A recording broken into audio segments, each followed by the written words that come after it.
Tony, obviously a long day out there, sporting the doubleheader. Kind of what was the message out there setting up for another rubber match? Just keep playing. I think our guys got good energy, good bounce to them. Obviously the execution, even in the first game, there's a couple mistakes. It wasn't as good as it can be, but it's never going to be that way when you got young guys out there playing and playing against great competition. So, you know, you got 3 games in almost 24 hours, so you might as well just lump them all together and just keep playing. At the end of the thing, we'll figure out who won 2 games and who won 1. And I think it's right that it's that way tomorrow, that it's 1-1, because they're 2 evenly matched teams, and we all kind of know what this league is about. A lot of times it comes down to Sunday or game 3. I know it's baseball a lot of times, but what are some challenges of playing 18 innings in one day?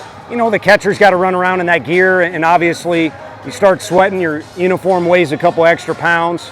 You know, and then mentally too, a bunch of repetitions pile up, so you can decide to go one direction or another with those. If you get a little complacent, you'll get in trouble. And if you get too down, which if you're a hitter over the course of the game, you're going to get punched in the gut a few times.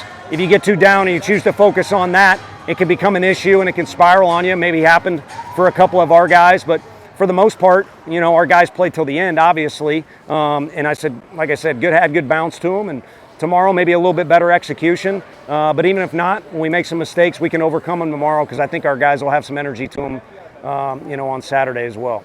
In this one, Drew Beam, really good outing. Bad 3rd inning, but really good outing. What did you see from him today? Well, he could have been, you know, it was a big difference between 0-1 and 1-0. And there's a big difference between that.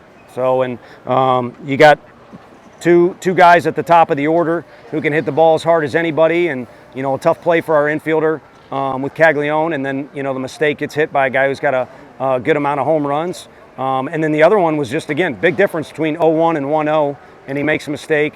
And, you know, a guy that's real big and strong has got 2 more homers now that this day is complete for them. A.J. Causey, really a good effort again in game 1. What did you see from him?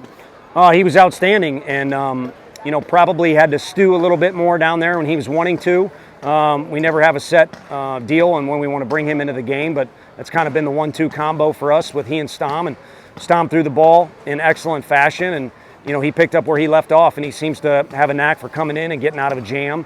And he's gotten out of jams in other situations too, not just the first inning. So we could leave him in there, but with Kirby and Combs down there in the bullpen, we have confidence in those guys. So we figured we'd turn it over to them, and it never got to Combs in that situation. Saw KT get in that bat here at the very end. Kind of what's his availability this weekend? You know, I think, you know, a pretty good turn of events from yesterday to today. So maybe I was a little too hesitant. You never know. To me, in my opinion, it's good he got out there, saw some live pitching. You know, the fact his body was feeling a little bit better. I would say base running and hitting are something that he'll be likely doing tomorrow. I don't know how much we want to push it on the defensive end since we've got other good defenders. But again, we'll assess it tomorrow when he gets out there. And negative that he struck out, positive that he got his cleats in the dirt.